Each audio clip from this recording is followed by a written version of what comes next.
Today we're working on a 2008 Chrysler 300, the 5.7 Hemi, doing the water pump.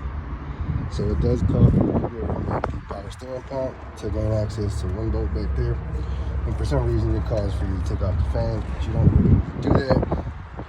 You got about 1, 2, 3, 4, 5, 6, 7, 8, 9, 10, 11, 3, 4, 5, 6, 7, 8, 9 bolts on the perimeter, and then one dead top left corner.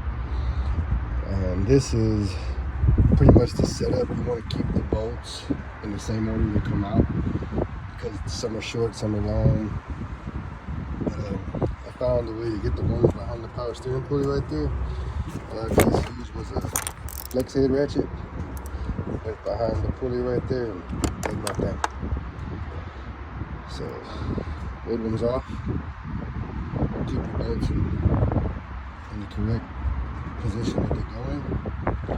Remove idler pulley, tensioner, and the belt, thermostat, air intake tube, and you should have all the clearance you need to do this job.